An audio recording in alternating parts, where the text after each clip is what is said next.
ಎಲ್ಲರಿಗೂ ನಮಸ್ಕಾರ. Chem-Chaya ನಾನು ಛಾಯಾ ನಿಮ್ಮೆಲ್ಲರಿಗೂ ವೆಲ್ಕಮ್ ಮಾಡ್ತಾ ಇದ್ದೀನಿ. ನಾನು ಕಾಲೇಜಲ್ಲಿ ಕೆಮಿಸ್ಟ್ರಿ ಪ್ರೊಫೆಸರಾಗಿ ವರ್ಕ್ ಮಾಡ್ತಾ ಇದ್ದೀನಿ. ನನ್ನ ಇಂಟೆನ್ಷನ್ ಈ ಚಾನಲ್ ಸ್ಟಾರ್ಟ್ ಮಾಡೋಕ್ಕೆ ಅಂದರೆ ಸಾಧ್ಯ ಆದಷ್ಟು ಕೆಮಿಸ್ಟ್ರಿ ರಿಲೇಟೆಡ್ ಟಾಪಿಕ್ನ ಸಿಂಪಲಾಗಿ ಕನ್ನಡದಲ್ಲಿ ಹೇಳುವಂಥ ಪ್ರಯತ್ನ ಮಾಡ್ತಾ ಇದ್ದೀನಿ. ಇಷ್ಟ ಇಲ್ಲದಿರೋರ್ಗೂ ಕೆಮಿಸ್ಟ್ರಿ ಕಡೆಗೆ ಸೆಳೆಯುವಂಥ ಪ್ರಯತ್ನ ನನ್ನ ಚಾನಲಲ್ಲಿ ಮಾಡ್ತಾ ಇದ್ದೀನಿ. ನನ್ನ ಚಾನಲಲ್ಲಿ ಪರ್ಟಿಕ್ಯುಲರ್ಲಿ ಕನ್ನಡದಲ್ಲಿ ಕೆಮಿಸ್ಟ್ರಿನ ಎಕ್ಸ್ಪ್ಲೇನ್ ಮಾಡೋಕ್ಕೆ ಟ್ರೈ ಮಾಡ್ತಾ ಇದ್ದೀನಿ. ರೂರಲ್ ಹುಡುಗರಿಗೆ, ಕನ್ನಡ ಮೀಡಿಯಂ ಹುಡುಗರಿಗೆ ಹೆಲ್ಪ್ ಆಗಲಿ ಅಂತ ನಾನು ಈ ರೀತಿಯಾಗಿ ಮಾಡ್ತಾ ಇದ್ದೀನಿ. ಈಗ ಸದ್ಯಕ್ಕೆ NEP ಬಂದಿದೆ. ಫಸ್ಟ್ ಸೆಮ್ ಅವ್ರಿಗೆ ಬೆಂಗಳೂರು ಸಿಟಿ ಯೂನಿವರ್ಸಿಟಿ ಅವ್ರಿಗೆ ಕೆಮಿಸ್ಟ್ರಿ ಸಿಲೆಬಸ್ ಏನಿದೆಯಲ್ಲ ಅದನ್ನೆಲ್ಲ ಅಪ್ಲೋಡ್ ಮಾಡ್ತಾ ಇದ್ದೀನಿ. ಆ್ಯಕ್ಚುಲಿ ಅಲ್ಲಿ 4 ಪಾರ್ಟ್ ಇದೆ. ಪಾರ್ಟ್ 3ನಲ್ಲಿ ಇನಾರ್ಗ್ಯಾನಿಕ್ ಕೆಮಿಸ್ಟ್ರಿ ಬರುತ್ತೆ. ಅದರಲ್ಲಿ ಪಿರಿಯಾಡಿಕ್ ಪ್ರಾಪರ್ಟೀಸು ಮತ್ತು ಪಿರಿಯಾಡಿಕ್ ಟೇಬಲ್ ರಿಲೇಟೆಡ್ ಇದೆ. ಸೊ ಆ ವಿಡಿಯೋಸ್ನ ಅಪ್ಲೋಡ್ ಮಾಡ್ತಾ ಇದ್ದೀನಿ. ನಿಮ್ಗೆ ಆಲ್ರೆಡಿ ಗೊತ್ತಿದೆ, ಆಲ್ರೆಡಿ ನಾನು ಮಾಡ್ತಾ ಇರೋಂಥದ್ದು 3ನೇ ವಿಡಿಯೋ. ಸೊ 2 ಹಳೆ ವಿಡಿಯೋಗಳಲ್ಲಿ ನಾನು ಪಿರಿಯಾಡಿಕ್ ಪ್ರಾಪರ್ಟೀಸ್ ಬಗ್ಗೆ ಹೇಳಿದ್ದೀನಿ. ಅದರಲ್ಲಿ one of the periodic properties ಯಾವುದು ಅಂದರೆ ionisation enthalpy. So there are 4 different periodic properties are there which are going to repeat periodically. That's why we are going to call them as periodic property. It may be either physical or chemical property ಇರ್ಬೋದು.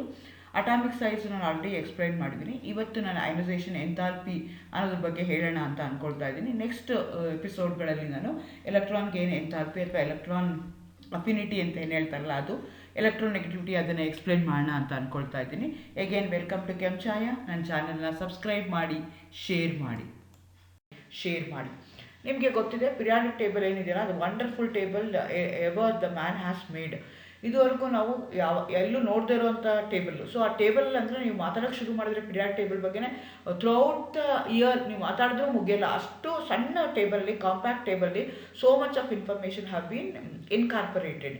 Actually, it was not easy in order to get that periodic table. Nearly 150 to 200 years they have spent in order to get whatever the modern periodic table that we are using.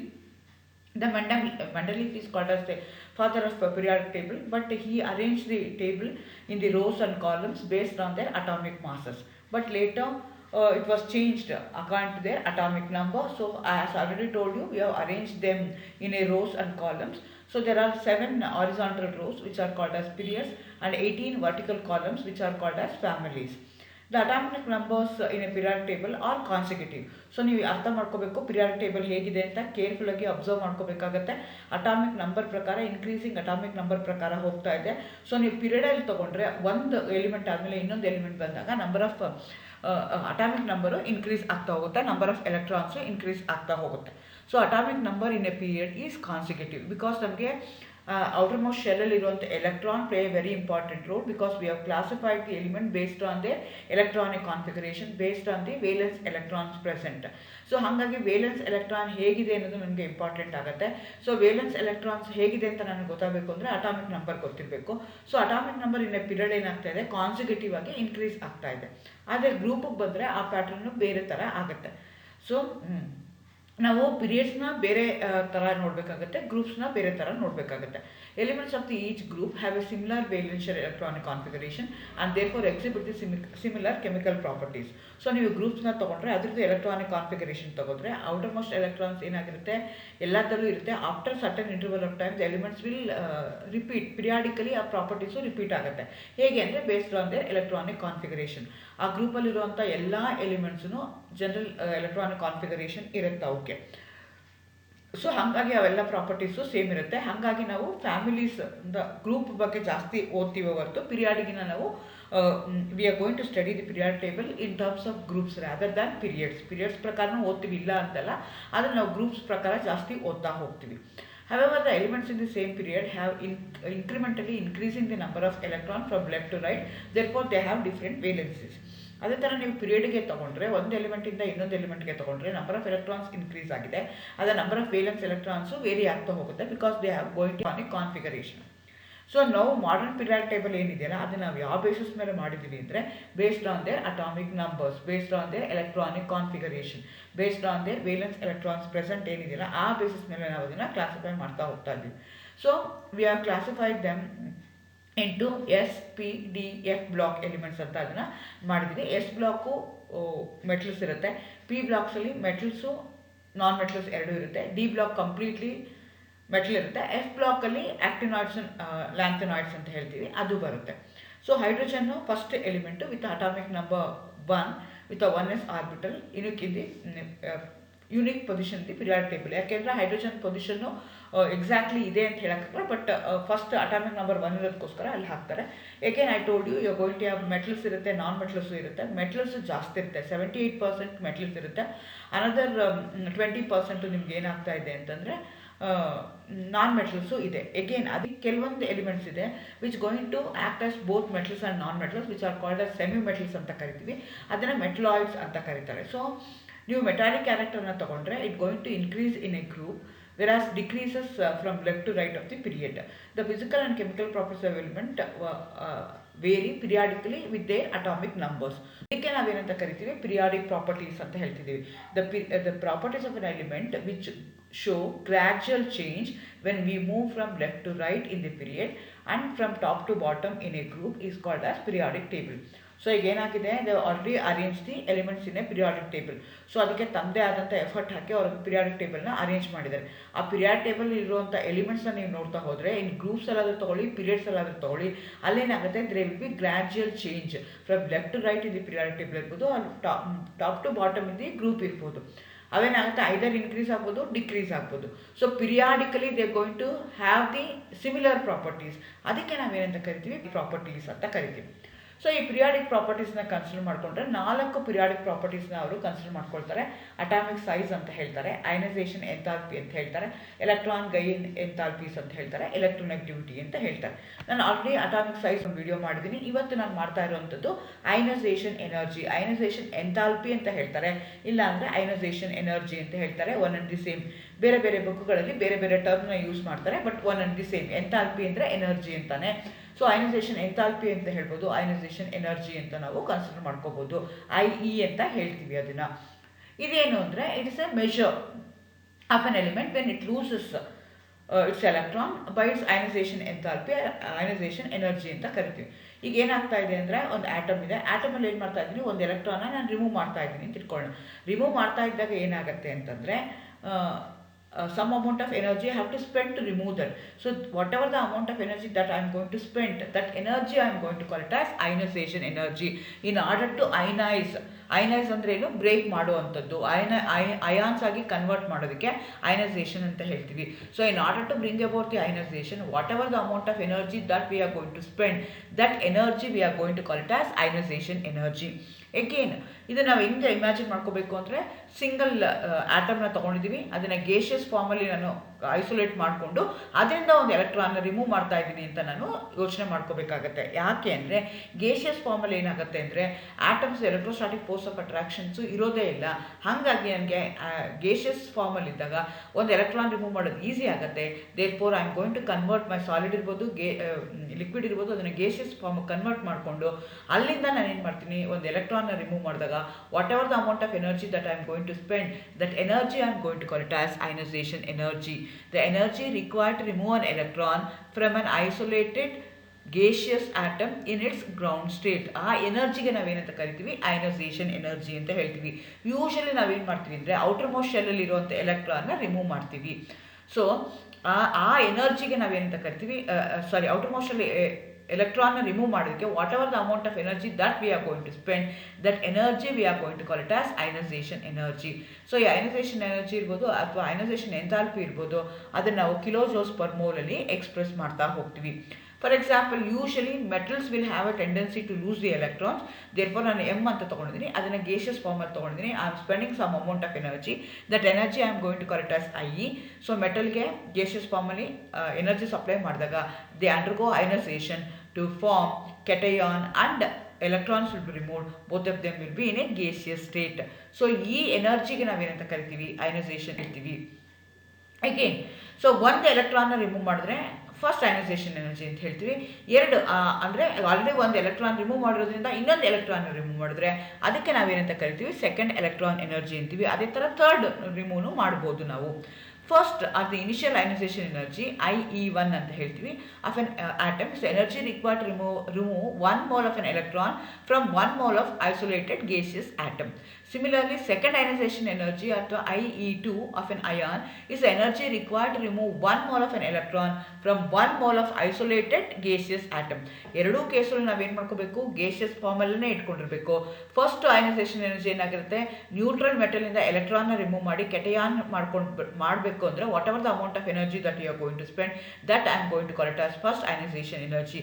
ಆ ಅಯಾನಿಂದ ಅಂದರೆ ಕೆಟಯಾನಿಂದ if you remove 1 more electron after spending energy, and that energy I am going to call it as second ionization. Similarly, you may have third and fourth ionization energy also. Okay, so ನಾನು ಈಗ ಏನು ಮಾಡ್ಕೋಬೇಕಾಗತ್ತೆ, ionization energy across the period ಏನಾಗುತ್ತೆ, down the group ಏನಾಗುತ್ತೆ, I am going to think, ಅದ್ರ ಬಗ್ಗೆ ಯೋಚನೆ ಮಾಡ್ಕೊಳ್ತಾ ಹೋಗೋಣ. In general ionization energy increases on moving from left to right in the period. So move ಆಗ್ತಾ ಇದ್ದಾಗ ಏನಾಗ್ತಾ ಹೋಗುತ್ತೆ, ಲೆಫ್ಟ್ ಟು ರೈಟ್ ಇಂದ ಮೂವ್ ಆದಾಗ ಅಯನೈಸೇಷನ್ ಎನರ್ಜಿ ಏನಾಗುತ್ತೆ, ಇನ್ಕ್ರೀಸ್ ಆಗುತ್ತೆ. This is due to increase in the effective nuclear charge, decrease in the atomic size. So ಈಗ ಏನಾಗ್ತಾ ಇದೆ, ಅಯನೈಸೇಷನ್ ಎನರ್ಜಿ ಅಂದ್ರೆ ಏನು, ಔಟರ್ ಮೋಸ್ಟ್ ಶೆಲ್ ಇರುವಂಥ ಎಲೆಕ್ಟ್ರಾನ್ ಅನ್ನು ರಿಮೂವ್ ಮಾಡಬೇಕಾದ್ರೆ whatever the amount of energy that we are going to spend. So how much it is attracted towards the nucleus ಅದ್ರ ಮೇಲೆ ಡಿಪೆಂಡ್ ಆಗುತ್ತೆ. ಸೊ ನಿಮ್ಗೆ ಏನಾಗುತ್ತೆ ಅಂತಂದರೆ, as you go across the period ಏನಾಗ್ತಾ ಹೋಗುತ್ತೆ, ನಂಬರ್ ಆಫ್ ಎಲೆಕ್ಟ್ರಾನ್ಸ್ ಇನ್ಕ್ರೀಸ್ ಆಗ್ತಾ ಹೋಗುತ್ತೆ. ಆದರೆ ನಂಬರ್ ಆಫ್ ಎಲೆಕ್ಟ್ರಾನ್ಸ್ ಇನ್ಕ್ರೀಸ್ ಆದಂಗೆ ಎಫೆಕ್ಟಿವ್ ನ್ಯೂಕ್ಲಿಯರ್ ಚಾರ್ಜ್ ಏನಾಗ್ತಾ ಹೋಗುತ್ತೆ, ಇನ್ಕ್ರೀಸ್ ಆಗ್ತಾ ಹೋಗುತ್ತೆ. Because of that there will be decrease in atomic size. Atomic size ಚಿಕ್ಕದಾಯಿತು ಅಂತಂದರೆ ಅವಾಗ ಏನಾಗುತ್ತೆ ಅಂದರೆ, your atom the outermost electron is more associated with a nucleus. ಹಾಗಾಗಿ ಏನಾಗುತ್ತೆ, ಸೈಜ್ ಚಿಕ್ಕದಾಗಿತ್ತು, ಸ್ಟ್ರಿಂಕ್ ಆಯಿತು ಅಂತಂದರೆ ನ್ಯೂಕ್ಲಿಯಸ್ಸು ಮತ್ತು ಔಟರ್ ಮೋಸ್ಟ್ ಶೆಲ್ಲಲ್ಲಿರುವಂಥ ಎಲೆಕ್ಟ್ರಾನ್ಗೂ ಅವ್ರದ್ದು ಅಟ್ರಾಕ್ಷನ್ ಏನಾಗುತ್ತಲ್ಲ ಅದು ಏನಾಗುತ್ತೆ, ಜಾಸ್ತಿ ಆಗ್ತಾ ಹೋಗುತ್ತೆ. ಅದು ಜಾಸ್ತಿ ಆಗ್ತಾ ಹೋದಾಗ ನಿಮ್ಗೆ ಏನಾಗುತ್ತೆ ಅಂದರೆ, to remove that outermost ಶೆಲ್ಲಲ್ಲಿರುವಂಥ ಎಲೆಕ್ಟ್ರಾನ್ನ ರಿಮೂವ್ ಮಾಡೋಕ್ಕೆ you are going to spend more amount of energy. Therefore ionization energy in a period increases from left to right. ಮತ್ತೊಂದು ಸಲ ಹೇಳ್ತೀನಿ, ಈಗ ಪೀರಿಯಡ್ ಅಂತ ತೊಗೊಳ್ತೀರಾ, ಪೀರಿಯಡಲ್ಲಿ ಏನಾಗುತ್ತೆ, ಎಲಿಮೆಂಟ್ಸ್ ಇರುತ್ತೆ, ಅರೇಂಜ್ ಮಾಡಿದ್ದೀವಿ ಅದನ್ನು, ಒಂದು ಎಲಿಮೆಂಟ್ಗೂ ಇನ್ನೊಂದು ಎಲಿಮೆಂಟ್ಗೂ ಕನ್ಸಿಡರ್ ಮಾಡಿಕೊಂಡ್ರೆ ನಂಬರ್ ಆಫ್ ಎಲೆಕ್ಟ್ರಾನ್ಸ್ ಏನಾಗ್ತಾ ಹೋಗುತ್ತೆ, ಇನ್ಕ್ರೀಸ್ ಆಗ್ತಾ ಹೋಗುತ್ತೆ. ನಂಬರ್ ಆಫ್ ಎಲೆಕ್ಟ್ರಾನ್ಸ್ ಇನ್ಕ್ರೀಸ್ ಆಗುವಂಥದ್ದು ಎಲ್ಲಾಗುತ್ತೆ, it will go and attack in the, it will go and stay in the same ಸಬ್ಶೆಲಲ್ಲೇ ಇರುತ್ತೆ. ಸೇಮ್ ಸಬ್ಶೆಲಲ್ಲಿದ್ದಾಗ ಎಫೆಕ್ಟಿವ್ ನ್ಯೂಕ್ಲಿಯರ್ ಚಾರ್ಜ್ ಏನಾಗ್ತಾ ಹೋಗುತ್ತೆ, ಇನ್ಕ್ರೀಸ್ ಆಗುತ್ತೆ. ಎಫೆಕ್ಟಿವ್ ನ್ಯೂಕ್ಲಿಯರ್ ಚಾರ್ಜ್ ಇನ್ಕ್ರೀಸ್ ಆದಾಗ ಅಟಾಮಿಕ್ ಸೈಜ್ ಏನಾಗ್ತಾ ಹೋಗುತ್ತೆ, ಶ್ರಿಂಕ್ ಆಗುತ್ತೆ, ಕಡಿಮೆ ಆಗುತ್ತೆ, ಡಿಕ್ರೀಸ್ ಆಗುತ್ತೆ. ಅಟಾಮಿಕ್ ಸೈಜ್ ಡಿಕ್ರೀಸ್ ಆಯಿತು ಅಂತಂದರೆ ಅರ್ಥ ಏನು ಅಂದರೆ, your outermost electron and the nucleus they going to have a very strong force of attraction. ಅವೆರಡರ ಮಧ್ಯೆ ಇರುವಂಥ ಅಟ್ರಾಕ್ಷನ್ ಏನಾಗುತ್ತೆ, ಜಾಸ್ತಿ ಆಗುತ್ತೆ. Your nucleus will going to have a more hold on the outermost electron. ಅದಕ್ಕೆ ನಾವೇನಂತ ಕರಿತೀವಿ, decrease in atomic size ಆದರೆ ಅದು ಆಗುತ್ತೆ ಅಂತ ಹೇಳ್ತೀವಿ. ಅವಾಗ ಆಯಿತು ಅಂತಂದರೆ, ನೀವು ಔಟರ್ ಮೋಸ್ಟ್ ಶೆಲ್ಲಲ್ಲಿರುವಂಥ ಎಲೆಕ್ಟ್ರಾನ್ನ ರಿಮೂವ್ ಮಾಡಬೇಕು ಅಂತಂದರೆ you are going to, because ಅದೇನಾಗುತ್ತೆ, it is under the control of the nucleus. ಅದನ್ನು ನೀವು ಕಂಟ್ರೋಲ್ ಆಫ್ ದಿ ನ್ಯೂಕ್ಲಿಯಸ್ಸಿಂದ ಹೊರಗಡೆ ತೆಗಿಬೇಕು ಅಂದರೆ you are going to spend more amount of energy. Therefore they going to have higher ionization energy is required from moving left to right in the period. As a result of the increased nuclear charge, simultaneously decrease in the atomic size, the valence electrons are more and more tightly held by the nucleus. Therefore, more and more energy is needed to remove the electron. Hence, the ionization energy keeps on increases from left to right in the. So ಈಗ ನಾವು ನೋಡ್ಕೊಳ್ತಾ ಹೋಗೋಣ, first ionization enthalpy ಏನು ಆಗುತ್ತೆ ಅಂತ, ಹೇಗೆ ಆಗ್ತಾ ಇದೆ ಅಂತ. ಈಗ ನಾನು ಏನು ಮಾಡ್ತಾ ಇದ್ದೀನಿ, ಆಲ್ಕಲಿ ಮೆಟಲ್ಸ್ನ ತೊಗೊಂಡಿದ್ದೀನಿ, ಸೆಕೆಂಡ್ ಪೀರಿಯಡಲ್ಲಿ ಎಲಿಮೆಂಟ್ನ ತೊಗೊಂಡಿದ್ದೀನಿ. ಸೊ ನಾನು ಅಯನೈಸೇಷನ್ ಎನರ್ಜಿ ವರ್ಸಸ್ ಅಟಾಮಿಕ್ ನಂಬರ್ನ ಪ್ಲಾಟ್ ಮಾಡಿದಾಗ ಏನಾಗ್ತಾ ಇದೆ ಅಂದರೆ, ಕೇರ್ಫುಲ್ಲಾಗಿ ಅಬ್ಸರ್ವ್ ಮಾಡ್ಕೊಳ್ತಾ ಹೋಗಿ. ಅಯನೈಸೇಷನ್ ಎನರ್ಜಿ ಏನಾಗ್ತಾ ಇದೆ, ಇನ್ಕ್ರೀಸ್ ಆಗ್ತಾ ಇದೆ. ಲಿಥಿಯಮ್ಗೆ 520 ಕಿಲೋಜೌಲ್ಸ್ ಪರ್ ಮೋಲ್ ಇದ್ದರೆ, ಬೆರ್ಲಿಯಮ್ಗೆ 899 ಇದೆ, ನೈಟ್ರೋಜನ್ಗೆ 1420 ಇದೆ, ಅದೇ ಥರ ಫ್ಲೋರಿನ್ಗೆ 1681 ಇದೆ, ನಿಯಾನಿಗೆ ತೊಗೊಂಡ್ರೆ 2080 ಆಗ್ತಾ ಇದೆ. ಇದು ಯಾಕಾಗುತ್ತೆ ಅಂದರೆ, ಲಿಥಿಯಮ್ಗೆ ಮತ್ತು ಬೇರಿಯಮ್ಗೆ ಕನ್ಸಿಡರ್ ಮಾಡಿಕೊಂಡ್ರೆ ಅಟಾಮಿಕ್ ನಂಬರ್ ಏನಾಗುತ್ತೆ, ಅಟಾಮಿಕ್ ನಂಬರು ಇನ್ಕ್ರೀಸ್ ಆಗ್ತಾ ಇದೆ. ಅಟಾಮಿಕ್ ನಂಬರ್ ಇನ್ಕ್ರೀಸ್ ಆಯಿತು ಅಂದರೆ ನಂಬರ್ ಆಫ್ ಎಲೆಕ್ಟ್ರಾನ್ಸ್ ಜಾಸ್ತಿ ಆಗುತ್ತೆ. ನಂಬರ್ ಆಫ್ ಎಲೆಕ್ಟ್ರಾನ್ಸ್ ಎಲ್ಲಿ ಹೋಗ್ತಾ ಇದೆ, it is going to stay in the same subshell. Same subshell ಇದೆ ಅಂದರೆ ಏನಾಗ್ತಾ ಇದೆ, ಎಫೆಕ್ಟಿವ್ ನ್ಯೂಕ್ಲಿಯರ್ ಚಾರ್ಜು ಜಾಸ್ತಿ ಆಗ್ತಾ ಇದೆ. ಎಫೆಕ್ಟಿವ್ ನ್ಯೂಕ್ಲಿಯರ್ ಚಾರ್ಜ್ ಜಾಸ್ತಿ ಆಗ್ತಾ ಇದ್ದಂಗೆ ಸೈಜು ಚಿಕ್ಕದಾಗುತ್ತೆ. ಸೈಜು ಚಿಕ್ಕದಾಗ್ತಾ ಇದ್ದಂಗೆ ಏನಾಗುತ್ತೆ, it going to have more control, it will under the outermost electron will be under the control of the nucleus. Therefore, we have to spend more amount of energy in order to remove it. This is in terms of period. ಆಯಿತಾ, ನಾನು ಈಗ ಗ್ರೂಪ್ಸ್ಗೆ ತೊಗೊಂಡ್ರೆ ಈಗ ಏನು ಮಾಡ್ತಾ ಇದ್ದೀನಿ ಅಂದರೆ, top two ಬಾಟಮ್ನ ನಾನು ಕನ್ಸಿಡರ್ ಮಾಡ್ಕೊಂಡು ಹೋದರೆ ಇನ್ನು ಗ್ರೂಪಲ್ಲಿ ಏನಾಗುತ್ತೆ, ಅದು ಡಿಕ್ರೀಸ್ ಆಗ್ತಾ ಹೋಗುತ್ತೆ. ಯಾಕೆ ಅಂದರೆ ಸೇಮ್ ರೀಸನ್. ಇಲ್ಲೇನಾಗ್ತಾ ಇದೆ, ನೀವು ಕೆಳಗಡೆ ತೊಗೊಂಡ್ಬಂದರೆ ಅಟಾಮಿಕ್ ನಂಬರ್ ಏನಾಗ್ತಾ ಇದೆ, ಜಾಸ್ತಿ ಆಗ್ತಾ ಇದೆ. ಅಟಾಮಿಕ್ ನಂಬರ್ ಜಾಸ್ತಿ ಆದಂಗೆ ಏನಾಗ್ತಾ ಹೋಗುತ್ತೆ, ಎಫೆಕ್ಟಿವ್ ನ್ಯೂಕ್ಲಿಯರ್ ಚಾರ್ಜನು ಜಾಸ್ತಿ ಆಗ್ತಾ ಹೋಗುತ್ತೆ. ಆದರೆ ಅಟಾಮಿಕ್ ಸೈಜು ಏನಾಗ್ತಾ ಹೋಗುತ್ತೆ, ಇನ್ಕ್ರೀಸ್ ಆಗ್ತಾ ಹೋಗುತ್ತೆ. ಯಾಕೆಂದರೆ ಡೌನ್ ದಿ ಪೀರಿಯಡ್ ಏನಾಗ್ತಾ ಇದೆ ಅಂದರೆ, it is not the extra electron in there, it's not attack in this, it is not going to attack in the same subshell. ಅದು ಸೇಮ್ ಸಬ್ಶೆಲಲ್ಲೇ ಇಲ್ಲ, ಅದು ಬೇರೆ ಬೇರೆ ಸಬ್ಶೆಲ್ಗಳಿಗೆ ಹೋಗ್ತಾ ಇದೆ. ಸೊ ಇಲ್ಲೇನಾಗ್ತಿತ್ತು ಅಂತಂದರೆ, ಪೀರಿಯಡಲ್ಲಿ ತೊಗೊಂಡ್ರೆ ಸೇಮ್ ಸಬ್ಶೆಲ್ಗೆ ಹೋಗಿ ಅಟ್ಯಾಕ್ ಆಗ್ತಿತ್ತು ಎಕ್ಸ್ಟ್ರಾ ಎಲೆಕ್ಟ್ರಾನು. ಆದರೆ ಕೆಳಗಡೆ ತೊಗೊಂಡ್ರೆ ಏನಾಗುತ್ತೆ, ನಂಬರ್ ಆಫ್ ಆರ್ಬಿಟಲ್ಸ್ ಏನಾಗ್ತಾ ಇದೆ, ಜಾಸ್ತಿ ಆಗ್ತಾ ಇದೆ. ನಂಬರ್ ಆಫ್ ಆರ್ಬಿಟಲ್ಸ್ ಜಾಸ್ತಿ ಆದಾಗ ಅಟಾಮಿಕ್ ಸೈಜ್ ಏನಾಗುತ್ತೆ, ಜಾಸ್ತಿ ಆಗುತ್ತೆ. ಅಟಾಮಿಕ್ ಸೈಜ್ ಜಾಸ್ತಿ ಆದಾಗ ಏನಾಗುತ್ತೆ ಅಂದರೆ, ಶೀಲ್ಡಿಂಗ್ ಎಫೆಕ್ಟ್ ಏನಾಗ್ತಾ ಹೋಗುತ್ತೆ ಅಂತಂದರೆ ಇನ್ಕ್ರೀಸ್ ಆಗ್ತಾ ಹೋಗುತ್ತೆ. ಶೀಲ್ಡಿಂಗ್ ಎಫೆಕ್ಟ್ ಅಂತ ಹೇಳ್ತೀವಿ ಅಥವಾ ಸ್ಕ್ರೀನಿಂಗ್ ಎಫೆಕ್ಟ್ ಅಂತ ಹೇಳ್ತೀವಿ.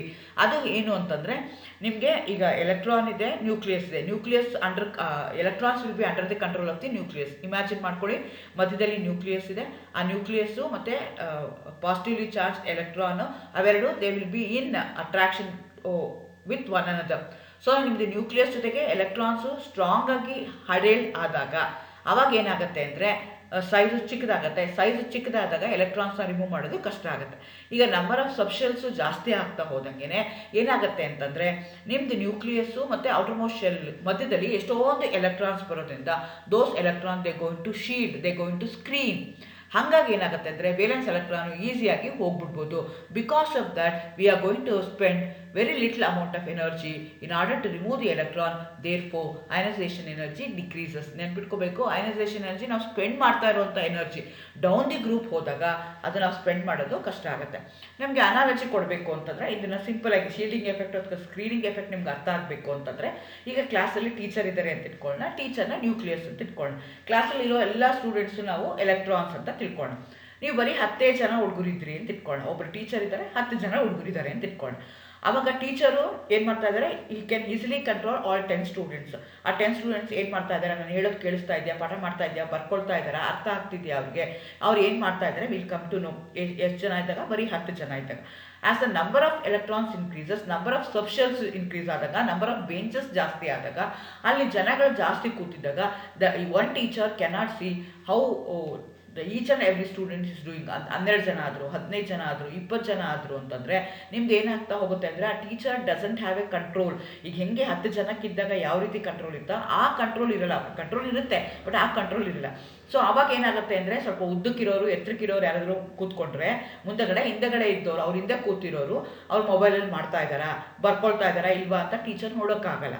ಸೊ ಆ ಎಫೆಕ್ಟ್ಗೆ ಅವಾಗ ಏನಾಗುತ್ತೆ, ಹಿಂದಗಡೆ ಕೂತಿದ್ದವರು ಅಥವಾ ನಂಬರ್ ಜಾಸ್ತಿ ಇದ್ದಾಗ ಕಳ್ತನ ಮಾಡುವಂಥದ್ದು ಅಥವಾ ತಪ್ಪಿಸ್ಕೊಂಡು ಹೋಗುವಂಥವ್ರು ಜಾಸ್ತಿ ಆಗ್ತಾರೆ. ಅಂದರೆ ಟೀಚರ್ ಏನು ಮಾಡ್ತಾ ಇದ್ದಾರೆ ಆ ಆ್ಯಕ್ಟಿವಿಟಿಯಿಂದ ತಪ್ಪಿಸ್ಕೊಳ್ಳೋವಂಥವ್ರು ಜಾಸ್ತಿ ಜನ ಇರ್ತಾರೆ.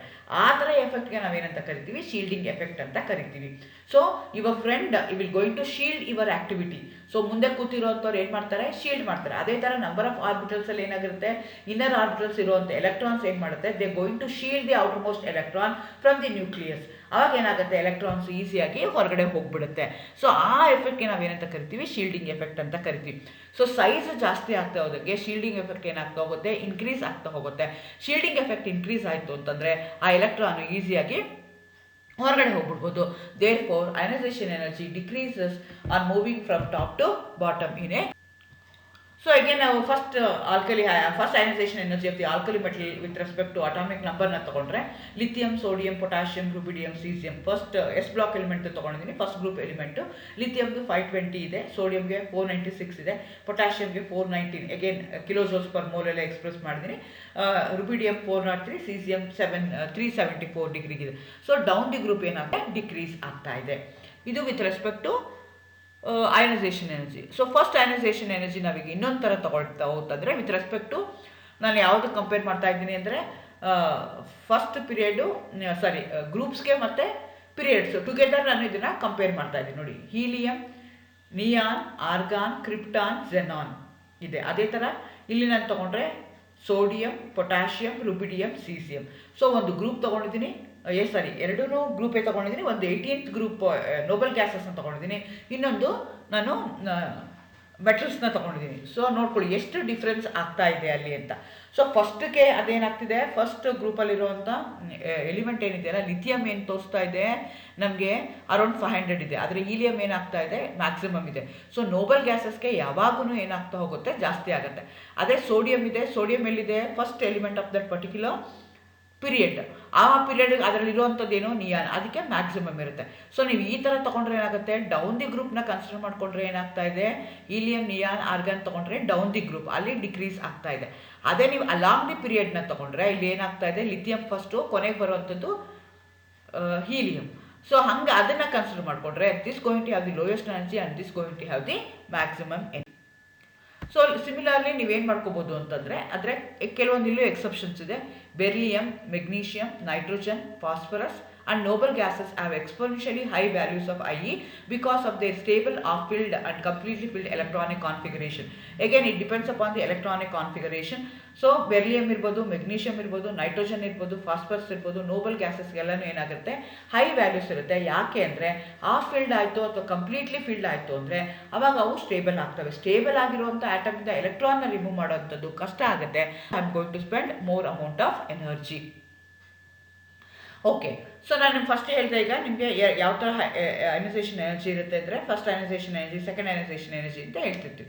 ಓಕೆ, ನಾವೀಗ ಆ first ionization energy, second ionization ಎನರ್ಜಿನ ಕಂಪೇರ್ ಮಾಡ್ಕೊಳಕ್ಕೆ ಹೋದರೆ, energy is always required to remove an electron from an atom, hence ionization enthalpy are always positive. So ನಾನು ಮುಂಚೆನೇ ಹೇಳ್ದಂಗೆ ಈಗ ಮೆಗ್ನೀಷಿಯಮ್ ಇದೆ, ಮೆಗ್ನೀಷಿಯಮಲ್ಲಿ ಏನಾಗುತ್ತೆ, 2 electron it can easily lose. So ಆದರೆ ಮೆಗ್ನೀಷಿಯಮ್ಗೆ ನಾನೇನು ಮಾಡ್ತಾ ಇದ್ದೀನಿ, ಒಂದು ಎಲೆಕ್ಟ್ರಾನ್ನ ರಿಮೂವ್ ಮಾಡಿದ್ದೀನಿ ಅಂತ ಇಟ್ಕೊಳ್ಳೋಣ. ಅವಾಗ ಅದೇನಾಗುತ್ತೆ Mg+. ಅವಾಗ ಏನು ಅಮೌಂಟ್ ಆಫ್ ಎನರ್ಜಿ ನಾನು ಸಪ್ಲೈ ಮಾಡ್ತೀನಲ್ಲ, ಅದೇ ಏನು ಮಾಡ್ತಾ ಇದ್ದೀನಿ, ಸ್ಟೇಬಲಿಂದ ಏನು ಮಾಡ್ತಾ ಇದ್ದೀನಿ, ನಾನು ಅನ್ಸ್ಟೇಬಲ್ ಫಾರ್ಮ್ಗೆ ಕನ್ವರ್ಟ್ ಮಾಡ್ಕೊಳ್ತಾ ಇದ್ದೀನಿ. ಅಂದರೆ ನ್ಯೂಟ್ರಲ್ ಮಾಲಿಕ್ಯೂಲಿಂದ ಅಯಾನಿಕ್ ಫಾರ್ಮ್ಗೆ ತೊಗೊಳ್ತಾ ಇದ್ದೀನಿ. ನಿಮ್ಗೆ ಗೊತ್ತು, ionic forms are always highly unstable. So ಆ ಅನ್ಸ್ಟೇಬಲಿಂದ ಏನು ಮಾಡ್ತಾ ಇದ್ದೀನಿ, again I am removing 1 more electron by spending amount of energy. So ಅವಾಗ ಏನಾಗುತ್ತೆ ಅಂದರೆ, always have to spend more amount of energy. Second ionization energy will be always higher than that of the first ionization energy. So ಅಲ್ಲಿ ಏನಾಗಿರುತ್ತೆ, stable ಆಗಿರೋದನ್ನ unstable ಆಗಿದೆ. ಇಲ್ಲ unstable ಆಗಿರೋದನ್ನ ಏನು ಮಾಡ್ತಾ ಇದ್ದೀರಾ, ಮಚ್ ಮೋರ್ ಅನ್ಸ್ಟೇಬಲ್ ಆಗಿ ನೀವು ಕನ್ವರ್ಟ್ ಮಾಡ್ಕೊಳ್ತಾ ಇದ್ದೀರಾ. ಅದೇ ರೀತಿ ಸೆಕೆಂಡ್ ಅಯನೈಸೇಷನ್ ಎನರ್ಜಿ ಇರ್ಬೋದು, ಥರ್ಡ್ ಅಯನೈಸೇಷನ್ ಎನರ್ಜಿ ಇರ್ಬೋದು, ಬೇಕಾಗತ್ತೆ ನೀವು ಮತ್ತೆ ಇನ್ನೂ ಸ್ವಲ್ಪ ಎನರ್ಜಿಗಳನ್ನ ನೀವು ಸ್ಪೆಂಡ್ ಮಾಡಬೇಕಾಗತ್ತೆ. ಸೊ ಈ ಥರ ಕ್ವಶನ್ಸ್ ಕೇಳ್ತಾರೆ ನಿಮಗೆ ಕಾಂಪಿಟೇಟಿವ್ ಎಕ್ಸಾಮ್ಸಲ್ಲಿ. First ionization enthalpy of values of the third period of element sodium, magnesium, silicon are respectively 496, 734, 786 kilojoules per mole. Predict first ionization value of aluminum will be more close to 575 or 760 kilojoules per mole. Justify your answer ಅಂತ ಹೇಳ್ತಾರೆ. JEE-ನಲ್ಲಿ ಅಥವಾ ನಿಮಗೆ IIT jam ಎಕ್ಸಾಮ್ಗಳಲ್ಲಿ ಈ ಥರ questions ಕೇಳ್ತಾರೆ. ನೀವು ಇದೆಲ್ಲ ಓದೇ ಇಲ್ವಲ್ಲ, ನಮ್ಗೆ ಗೊತ್ತೇ ಇಲ್ವಲ್ಲ ಅನಿಸ್ತಿರುತ್ತೆ, but it is related to that. ಇಲ್ಲೇನಾಗ್ತಾ ಇದೆ, ಈಗ ಅವ್ರ ವ್ಯಾಲ್ಯೂ ಅದಕ್ಕೆ ಏನಾಗಿದೆ, 575 ಬರುತ್ತಾ 760 ಬರುತ್ತಾ ಅಂತ ಅವ್ರು ಕೇಳ್ತಾ ಇದ್ದಾರೆ. ಈಗ ಅಲ್ಯೂಮಿನಿಯಮು ಮತ್ತು ಮೆಗ್ನೀಷಿಯಮ್ನ ಕಂಪೇರ್ ಮಾಡಿಕೊಂಡ್ರೆ ಎಫೆಕ್ಟಿವ್ ನ್ಯೂಕ್ಲಿಯರ್ ಶೀಲ್ಡ್ ಅದನ್ನು ನೀವು ಕನ್ಸಿಡರ್ ಮಾಡ್ಕೋಬೇಕಾಗತ್ತೆ. 3Pದು ಮತ್ತು 3Sದು ಕನ್ಸಿಡರ್ ಮಾಡ್ಕೋಬೇಕಾಗತ್ತೆ. 3Pಗೆ ಯಾವಾಗೂ ಏನಾಗಿರುತ್ತೆ, ಎಫೆಕ್ಟಿವ್ ನ್ಯೂಕ್ಲಿಯರ್ ಚಾರ್ಜು ಜಾಸ್ತಿ ಇರುತ್ತೆ ದ್ಯಾನ್ ದಟ್ ಆಫ್ 3S. ಹಾಗಾಗಿ it will be more towards the close. ಈಗ ಅಲ್ಯೂಮಿನಿಯಂ ಕೇಳ್ತಾ ಇದ್ದಾರೆ, ಆಲ್ಮೋಸ್ಟ್ ಎಲ್ಲಿ ಬರ್ತಾ ಇದೆ ಅಂತ ನೋಡಿಕೊಂಡು ನೀವು 575 kilojoules per mole ಬರುತ್ತೆ ಅಂತ ನೀವು ಹೇಳ್ತೀರಾ. All the best, thank you.